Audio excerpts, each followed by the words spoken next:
জ্যোতি বসুর পরেই বুদ্ধবাবু এলেন। আমার সঙ্গে বুদ্ধবাবুর বিভিন্ন বিষয়ে আলোচনা হয়েছে।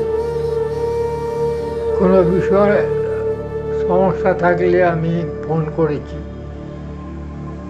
উনি ডেকে নিয়েছেন, বললে আসুন একটু আলোচনা করব। ওনার অ্যান্টি চেম্বারে বসে আমরা আলোচনা করেছি এবং একটা ব্যাপার আমার খুব ভালো লাগতো, খুব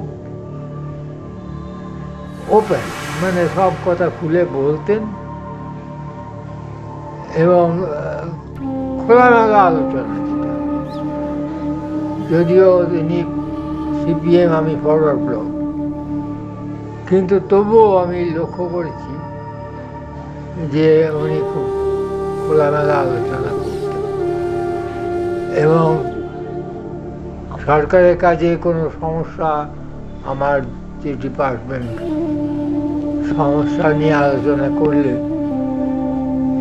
তিনি মানে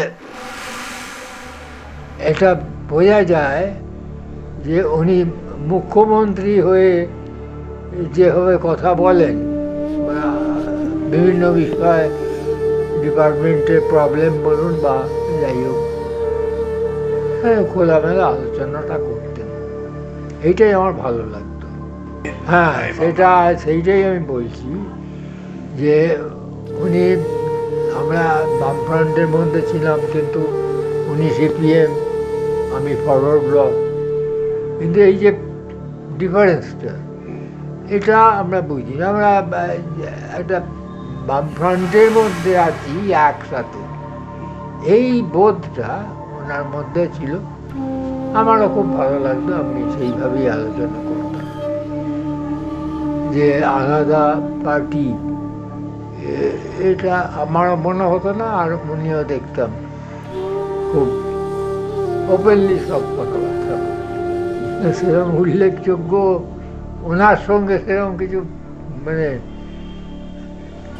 সেরকম কিছু হয়নি।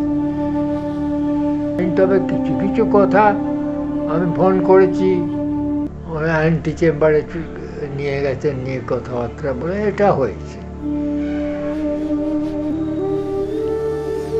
দুজনে এমনি জ্যোতিবাবু খুবই গিয়েছিলেন, তো আমার সঙ্গে সম্পর্ক খুব, মানে জ্যোতিবাবুর একটা কথা আমার মনে পড়ছে, ক্রেতা সুরক্ষা দপ্তর আগে ছিল খাদ্য দপ্তরের সঙ্গে, আমি খাদ্যমন্ত্রী হিসেবে ক্রেতা সুরক্ষা দেখতে হতো। তারপর ওটা আলাদা হয়ে গেল, ক্রেতা সুরক্ষা। ক্রেতা সুরক্ষা আলাদা মন্ত্রী হবে। একদিন রাজভবনে একটা মিটিংয়ে জ্যোতিবাবু আমার সঙ্গে দেখা হলো। জ্যোতিবাবু আমাকে বলছে, নয়নবাবু, ক্রেতা সুরক্ষার মন্ত্রী আপনি থাকবেন। আমি হঠাৎ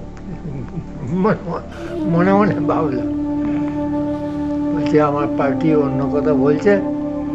আমি বলেছি, না, নয়নবাবু এই বিষয়ে অনেক কাজ করেছে, উনি এই দপ্তর চালাবেন। এই যে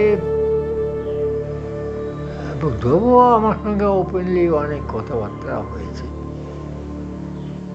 আর কোনো ডিপার্টমেন্টের সমস্যা নিয়েও যে আলোচনা হয়নি তা না, সেটা হয়েছে।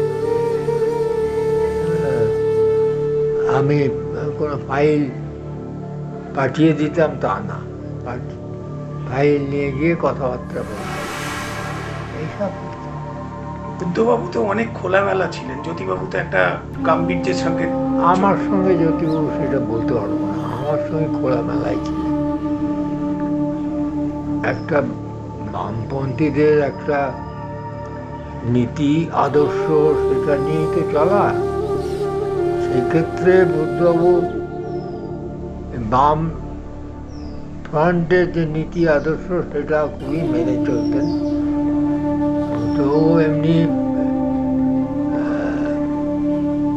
নীতি আদর্শের দিক থেকে তিনি উনি নীতি আদর্শ মেনে চলতেন, এটা একটা